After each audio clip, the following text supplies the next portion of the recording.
Welcome, Portalites. I am Calibus Rand, and this is the Portal Room. I know I come to you guys on Saturday, but this was a special treat. We met this young lady over at Convivial, and she's an author in her own right, a very sweet person. I'm going to throw this up as we talk with her, and I'll also make sure that you guys get the description of this link so where you can find her books and all the little projects that she has going on. Marky Mark was going through the crowd, and as he does, he always says, he'll find somebody and he'll be like, Calabash, you have to meet this person. So, Mark, you do the introduction since you brought her to the show. All right. Well, today we have Miss Lee. She's an author, and you did a little bit of cosplay as well when you were sitting at your table because I saw the costume changes quite a bit. So that fascinated me when we saw that. My wife loves to cosplay, so that was the reason I spoke with you when we were at Convivial. And would you tell us a little bit about your book that you've written? Yeah, of course. And I loved your wife's cosplay, by the way. She looked great. Thank you. So my books, the most recent one just came out in December this past year. And it's kind of, I don't want to say it's steampunk because it's not technically steampunk. It doesn't have all the gadgets and whatnot, but I call it a gas lamp fantasy.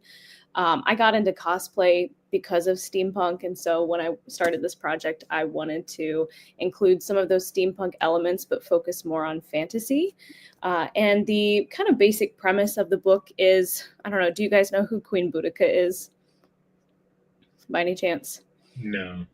So Queen Boudica was this Celtic warrior queen, and she led a rebellion on Rome and took out 3 Roman cities, like thousands and thousands of people. And then she was finally defeated in her final battle in Londinium, which is modern day London. I'm a little bit of a history nerd, if you can't tell. But in my book, she basically vows on her final breath that she's going to finish what she started. And so this warrior queen from 60 AD comes and basically hijacks a seance in 1871 and takes over the main character's client and comes back to finish what she started. And so, of course, the main character being a medium, she has to fix what she started. She has to fix this problem because the queen's come back and she's here to finish what she started. That sounds quite awesome. It does. It does. I'm sitting here reading the thing going, I need to get this book. I was thinking the same thing. And is this book a part of a series, or this is like a one and done type thing? Yeah, so this is the first book. Book 2 actually comes out this summer. It's kind of in the last editing stages. It's about to go off to beta readers, but the plan for it is a total of 5 books. Okay. That sounds awesome. Thank you. Now, I do have to ask because, Calibus is an author, and I've wondered this myself. When you come up with a story that's going to span the 5 books, do you take the time to really hash out the story when you start book 1, or do you just write and then as you continue think, oh, let me do this going forward?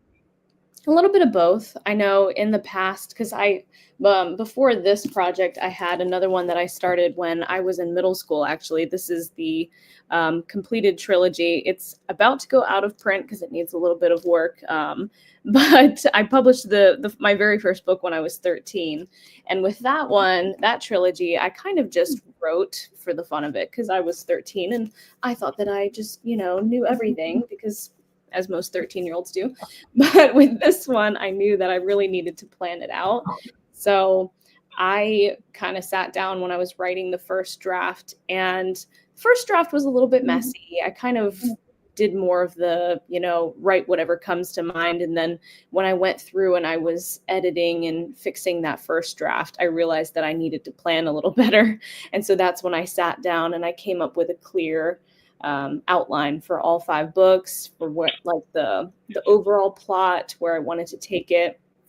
But this book has been something that I've been dreaming about writing since I was 16 years old. When I was a 16-year-old and I learned about Queen Boudica, and I just thought she was the coolest person ever. And so I've had the story in my mind for a really long time, but I definitely am somebody who likes to sit down and plan. I don't know how you are with your books, but I have to plan now. Oh yeah, it's I don't even know how to describe it. You get an idea and then you start writing, and then of course something comes along that makes you just go through it, and then you have to like rehash what you're doing. So we started this game last year, and as it just kept going, me and the other GM just kept throwing out ideas. And then I was like, man, this is like you said, it was too messy. You know, we gave the players too much information they're not even going to use. And then so we had to come back and restructure everything. And then I was like, well, I don't want to do that. I want to write this out and just, fill in all these gaps. And like you said, structuring, I'll probably do 3 books because I've got the first, I've got the middle part, and I've got the end. And if I don't write it down, I get a headache.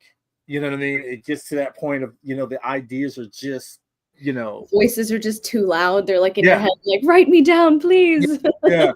So now I'm carrying a little notebook wherever I go. It's like I got one in the book bag, one in the car, one at the desk out here, one at the desk right over here, which it's got everything on there because, the ideas keep coming, but you have to have that structure of how you're going to do it. And normally I always get the end of my books first. It's always the ending.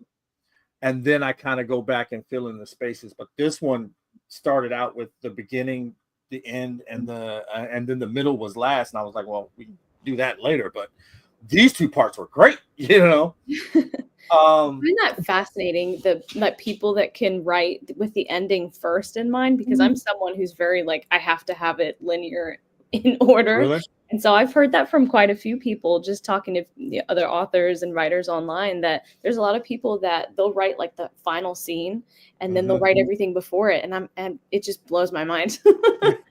I don't really know. Like you, I started out, I think I was right around 14 or 15. I sat in the house all summer long writing this thing. And it was like 3 80-page notebooks, spiral notebooks that I had left over from school. And that whole summer, I just wrote it out. I wrote it out like dialogue. And then that turned into this book.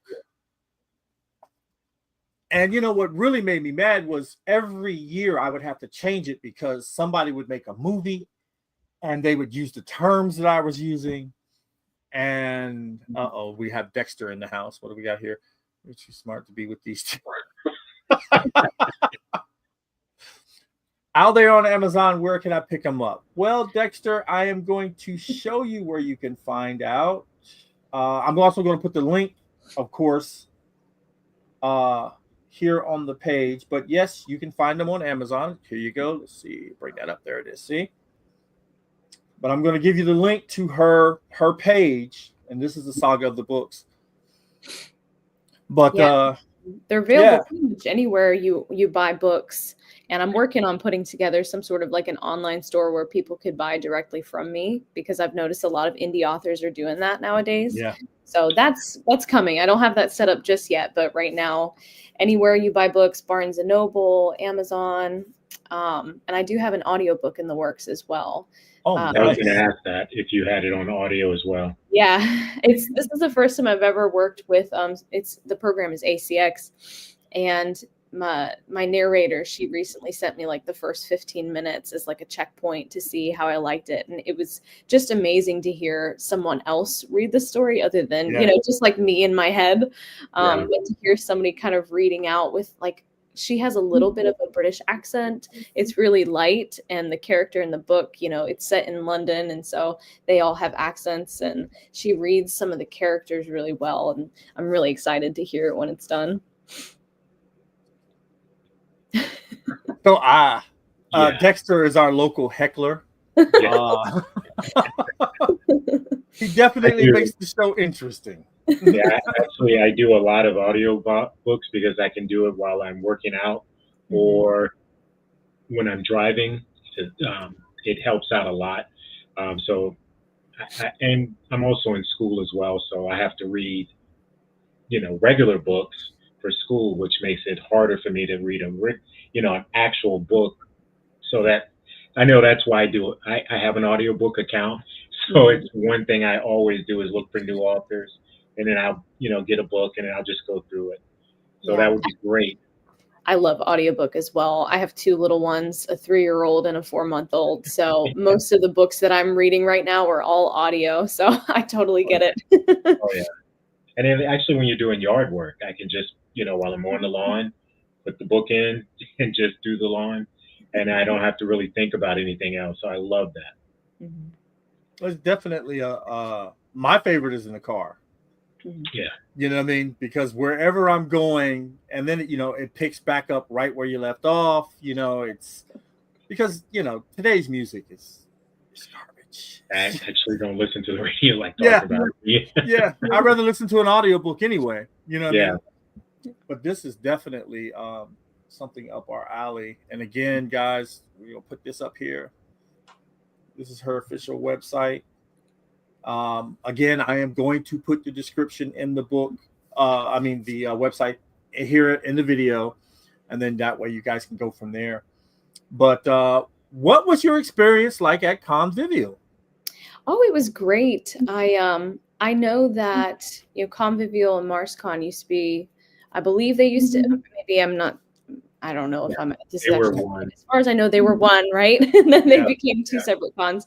And so I've been going to MarsCon since I was, a teenager, and I've been selling books at MarsCon for years and years and years. And it's really nice to go there and see a lot of familiar faces. Butch in particular is someone who I've known for quite a while and quite a few years now. And I remember him telling me last year at Convivial that when I was younger and first getting started, that there was a lot of, I guess, people that didn't want to have like this little teenager running around selling books.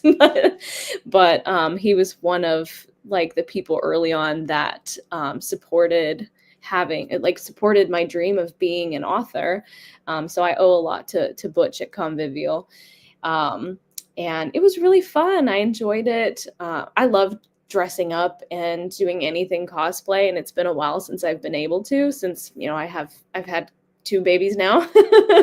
And specifically this time around, it was my first time making armor for like myself. In the past, my dad, Dave Lee, he makes like the big Warhammer suits out of foam and whatnot. And one of my costumes was Saint Celestine from Warhammer 40K. And I told myself this time around that I wanted to make something myself, because usually my dad would always make it for me. And I was like, I'm going to do it myself and learn how to use foam and, use Plastidip and all the painting and whatnot. And so it was really cool to like show that off, show something that I made myself.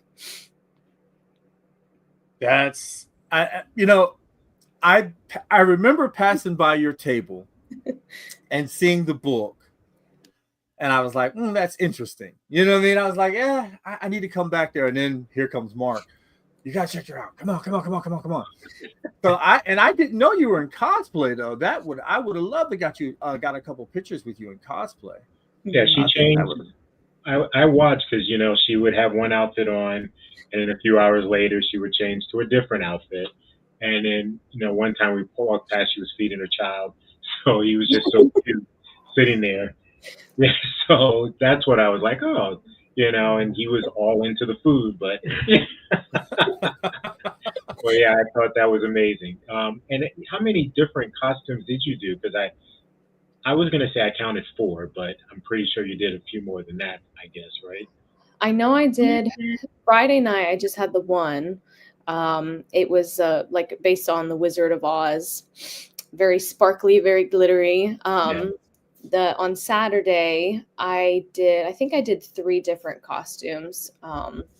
Saint Celestine, which is from Warhammer 40K. There's one, it's loosely inspired by the book Fourth Wing. I don't know if you guys have read that book, but it's like a dragon rider costume. That's the one that I made myself. And mostly like armor and daggers, really, that's all it is. And then that evening I wore just like a Victorian inspired kind of steampunky type dress. And then I don't think I dressed up because at that point it was Sunday and I was tired. Okay. Definitely. As a matter of fact, that's what I told my people. I was like, look, Sunday is you guys do whatever you want to do. We've all been in costume on Friday, well, partly on Friday, and then of course Saturday. You know what I mean? And then we had our 2 panels, and Sunday was their day to do whatever they wanted to do, dress however they wanted to do. But so, do you play Warhammer? I don't. I feel like I should. Like, as somebody who wears this costume and always gets a lot of attention because of it, I feel like a faker almost saying and my dad's the one who was really who really got us into the Warhammer cosplay. Like I said, he makes these really big costumes. He's made a Space Marine. I'm gonna make sure I get the names right.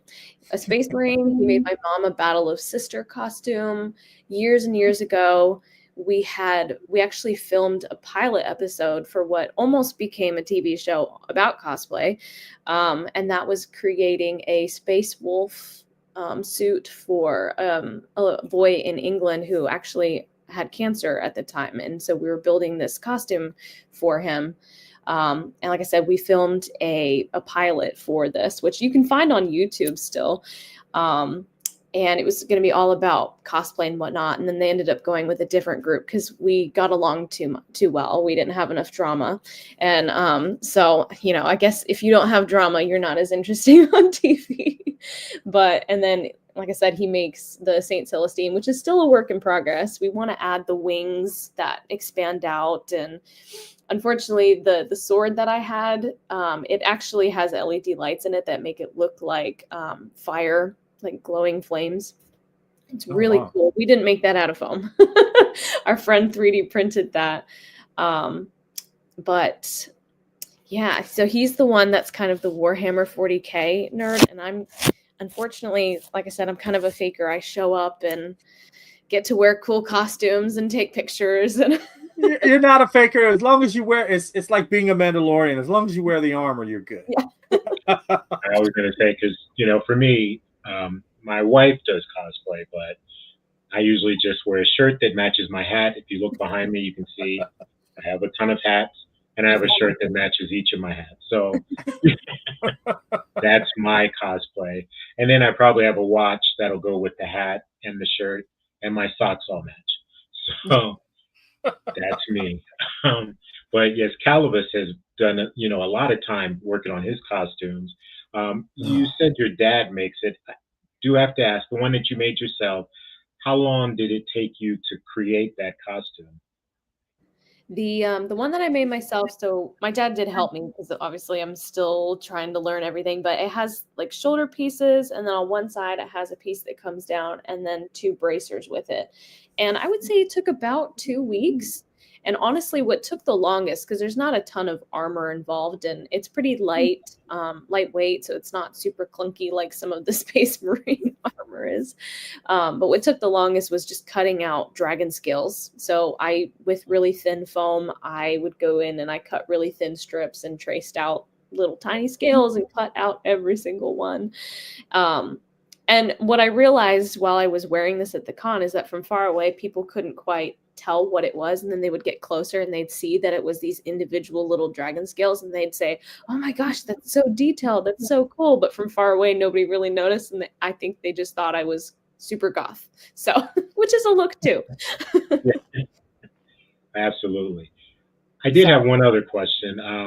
Do you have any conventions coming up that you're going to be attending anytime soon? Yeah, the next one is at the end of April. I'll be at RavenCon. That was kind of a last minute thing. I don't know. I hope it's okay that I'm saying that. I don't know that they've announced anything, but I talked to one of the people from RavenCon while I was at Convivial, actually, and so I'll be there with a little cart. I don't have a table, but I will have a cart rolling around, and I think I might dress it up like the trolley from Harry Potter and just walk around and say anything from the trolley and just sell books that way. Yeah, that sounds pretty cool. Yeah. In RavenCon, it's in Richmond, and Yeah. it's at the convention center, correct? I can't remember exactly where it is. I just remember them telling me Richmond. I know that Okay. doesn't help. I'm sorry, but I think it could be. But I was told that a lot of readers like to go to that one because I think I noticed that with Convivial, there's definitely a lot more cosplayers, not so much readers. I had somebody ask me at one point, why do people like books? And I thought, you're talking to an author. Right. There it is. Yeah, that's RavenCon. But I guess because there's a lot of fans of like Edgar Allan Poe and stuff that go to RavenCon. And so I was told that it's a great place to go and find books because they have an author alley and they do like tables for signings and selling books and whatnot. So that might be a fun one to go to for anybody that really likes books and wants to find something new to read. There's a lot of awesome authors attending. Yeah, that's pretty cool. I've never been to RavenCon. We are going to be attending was it GalaxyCon Richmond at the end of this month. Have you been to that convention at all? I have not. Okay. It's pretty big. They have a lot more stars than authors. I've noticed that. So it is kind of a different type of crowd, but still a lot of fun to have. They do have, fan panels, which I love to go to. And by the way, did you get to do any panels at the convention at Convivial while you were there? I did. Most of my panels were that Friday night, and so I had a couple panels about writing, like editing your manuscript and writing across genres, but I ended up on a couple like paranormal ones too, talking about haunted places and ghost hunting and folklore and stuff. And it was kind of funny because I remember like I sat there and I said, I'm going to be honest with you guys, I don't really know how I qualify to be up here because I've never gone ghost hunting. I just have some cool stories, and the main character of my book is a medium, so maybe that's why I'm here. But it was a lot of fun to just sit and chat about, like I said, ghost stories and haunted places and like local legends in Matthews and Gloucester and like the areas where I live. And so it was a lot of fun talking about ghosts. I saw your part of your panel, and I was going to go to it before I got pulled away to go do something else. Because because we were right there at both of the things. And that, to be honest with you, that was like the greatest thing in the world for me, because I was like, man, I hope we don't have to hunt down and like, wait a minute, we're right. Yeah, you're right across the hall. Right there. I was like, perfect. But I really wanted to catch, and I didn't know you were running it. I definitely would have made more of an effort to go see it, because I really wanted to catch that one.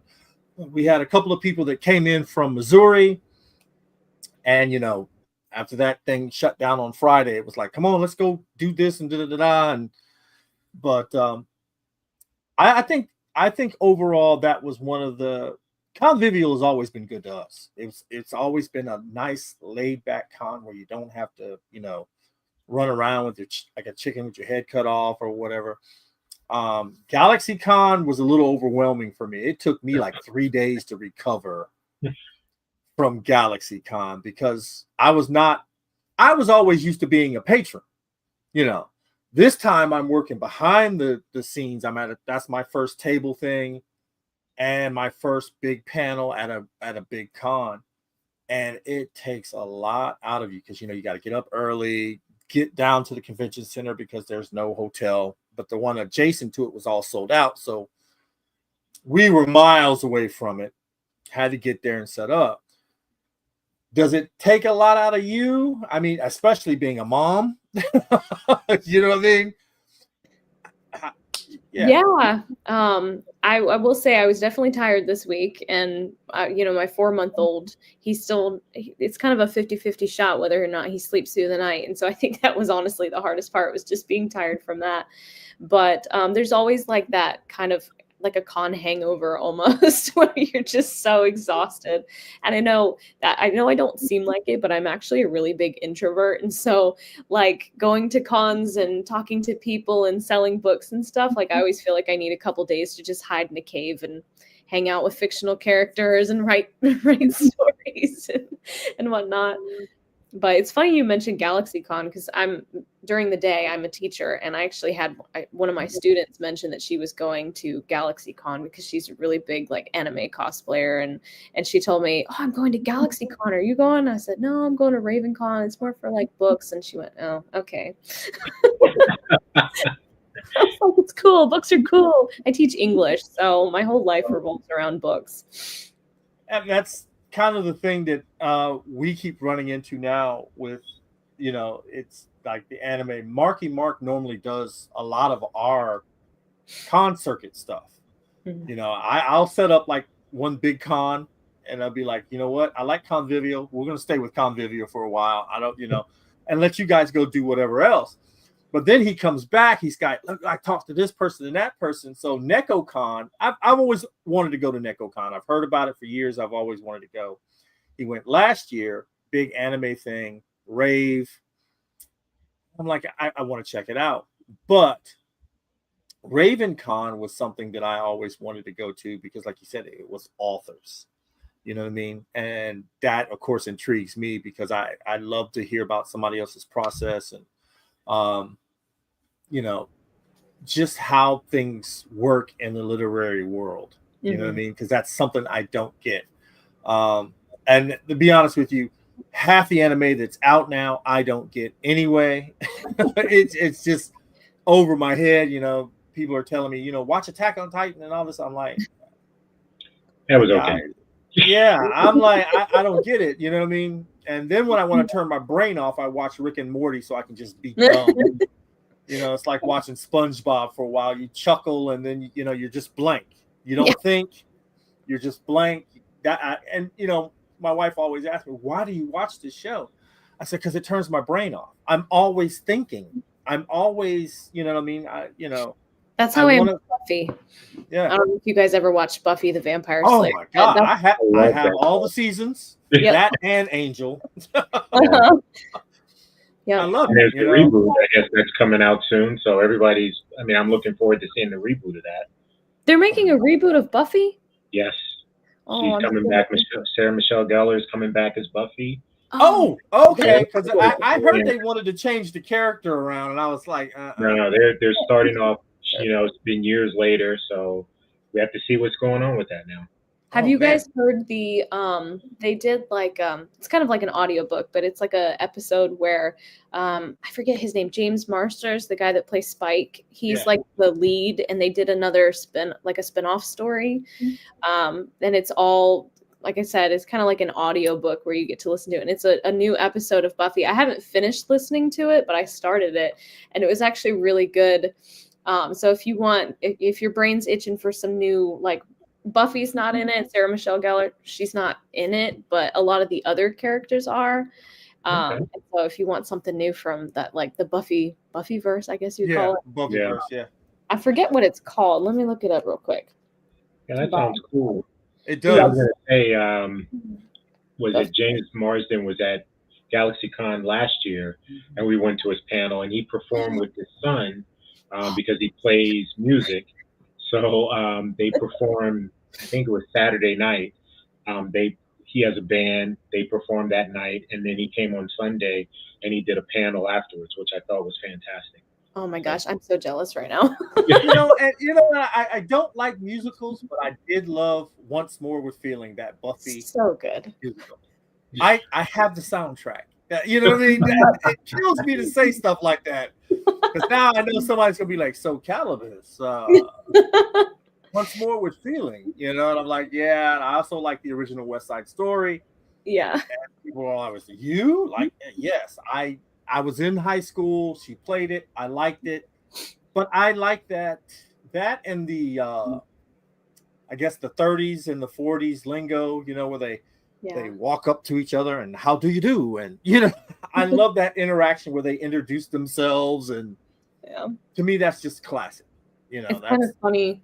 This is kind of off topic, but sort of in the same realm. But the actress that plays Willow, I can't remember her name. She died. But she. No, no, Oh that was no. Yeah, that was. Oh my gosh, she scared me. I was like, what? Yeah. No, the actress that played Dawn, I know she passed away, but the actress that played Willow, she was in another show, How I Met Your Mother. Yeah. And they do like a lot of little musical scenes, and I remember reading somewhere, I think I'm like 90% sure I read this somewhere. Maybe I'm just making it up. I don't know. But I remember reading somewhere that she specifically said she did not want to do anything musical, I guess because she felt like she can't sing. And then they were all like, but you were on a musical episode of Buffy. But if you go back and you listen to Willow's lines, there's one part where she sings, "This line's mostly filler." Oh yeah. Sing much. So I guess she really doesn't sing much at all, but that was like her role. Oh wow. Yeah, I'm gonna have to go back and watch that episode now just for that, right? Because that was one of my that was one of my favorite episodes. Yep. And I looked up the name of the Buffy thing. It's called Slayers, a Buffyverse story. So yeah. Rob just put it up there. Yeah. Jinx. Yeah. I am definitely going to put that down because I want to see that. But yeah. I was going to ask, can you get that on, what is it, audio? Audible. Audible, yeah. Yeah, that's where I got it from. Okay, perfect. Okay. Yeah, definitely. Well, Miss Lee, I'm hoping that we can get you back later on, in the upcoming months or something, whenever you're free. Obviously, you're preparing for RavenCon, and you know what? That would kind of be. How about when you come back from RavenCon? Yeah, I'd love that. I think that'd be great. Then you can tell us about your experience at RavenCon, and of course, pitch anything that you got new. Of course. And because I love having the guest here that that's more than just filler. You know what I mean? I want somebody who has something, and we love what you're doing. Please don't stop writing. I promise. Keep that dream alive. Keep that dream alive, because that you might be inspiring somebody right now. You never know. Oh, that would be hearing that you started at 13 and that you were trying to get into the convention, and then Butch helped you out, and now you're in there, and now you're going, and this is what you do and this is what you love. Is a great inspiration. It is definitely a great inspiration. That is one of the reasons why I became a teacher. Actually, I started writing because I had a 5th grade teacher that gave us an assignment that was creative writing, and my little brain just went crazy with it. And that poor teacher got so many poems that were probably terrible and so many stories, and I drove her crazy. But she read every single one of the things that I gave her, or maybe she just said she did, but she inspired me. And so I told myself that, when I got older, I wanted to be a teacher so I could hopefully do the same. And I'm actually, one of the projects I'm working on right now is at my school. We're creating an anthology of short stories and poems and songs and art and stuff from 6th through 8th grade, and publishing it. So that way, like I said, hopefully some more kids will find that passion for writing and just keep going with it. Yeah, because I mean, technology is great, but nothing beats a book in your hand, even if it's a comic book. Because looking at everything digitally, I kind of fear for. I fear for the future, because getting my kids my daughter, on the other hand, punishment got her into reading because that's all she had. My boys, on the other hand, I did everything I could. I got them comics, I got them audio. They just, you know what I mean? But any chance to to get, to buy a book, I always do it. And no matter where I'm at, if I see something good, I like it or whatever, I always get it. And I think I'll be picking up your book really soon because I really want to, maybe that's what we'll do too. We'll talk about a little bit about your book after I start going through it and start asking you some questions. Okay. But definitely after RavenCon, Marky Mark and I want to get you back on the show. Yeah, I'd love I'll give you I'll give you like a week to rest from the con, and then I'll be hitting you up on Instagram. Hey, remember me? We'd love to have you back here on the show. But again, Miss Lee, I want to thank you very much for sharing your talent and your time with us and your experience at Convivial, because it is definitely the home of the Cosmic Portal. They allowed us to come in because we went to MarsCon. Mm-hmm. And they didn't say anything. And then I said, hey, I have this show that I do, and I have this group of people, and we have an all-female group called the Matriarchs of Fandom, and it's ladies in fandom because, fandom is such a sausage fest. I wanted the ladies to have their own, their own platform where they could talk fandom. And they were like, we'd love to have you. And I was like, great. And right when they said that, MarsCon responded, and I said, I'm sorry, we didn't hear back from you. So we booked with Convivial, and we've been there ever since. I mean, it's only 2 years, but I did happen to go to MarsCon this year, and it was nice. I have to say it was a nice con. It was a nice con. I have a lot of good memories about MarsCon as well. Like I said before, that kind of became the two separate cons. Yeah. But again, I want to thank you, and I want to thank everyone for joining us. This is J.M. Lee. She is a teacher, author, and mother and wife. I would reach out to you guys to go to this site, pick up a book, and read. People, read. It's just one of those things, man. I can't stress it enough. Pick up a book, please. Feed your mind, because we got a lot of garbage out there in real life. Expand your mind, get into some fantasy for a little while, and just kind of enjoy what someone else has imagined. And I will say, if I can add one last thing. Yeah. I'm on Instagram. I'm on TikTok too, but not as much. I always forget to post over there. But for anybody watching, if you want to connect online, you can find me on Instagram. My handle is @JMLeeBooks, and it's just Lee. It's spelled the easy way. And I post about my books, anything upcoming events, cosplay, a little bit of everything. But it's always. I saw this funny quote the other day. It said, if you liked my book, please tell a friend. If you hated it, tell your enemies. I don't care, or I'm not picky, or something like that. So as an indie author, it's always hard to get your name out there. So if you happen to buy the book and you liked it, please tell a friend and leave a review if you can, even if it's just the stars. I hear that. Again, Marky Mark, do you have anything you would like to add, sir? No, actually, I think that pretty much covers it. Thank you so much for joining us. Again, Miss Lee, I'm so excited about what you spoke on. I wish we had time to make the panel that you spoke about with the, editing the manuscript? Yeah, the editing, and also the, paranormal. Places around paranormal. Yeah. I love that type of thing because we've gone to a few hauntings, especially in downtown Hampton. They have Halloween. They do a walk where they show the haunted places around there. And when we were in New Orleans, we visited the haunted places in New Orleans. So I think that's fantastic when I hear certain stories about the local area. So thank you so much for joining us. Calabash, you want to take us out? Yeah. Again, J.M. Lee, I will put her Instagram and her website up in the description so you guys can find it. Check out her book. Yeah. Guys, this is Portal Talk. Thank you very much, and we will see you next time.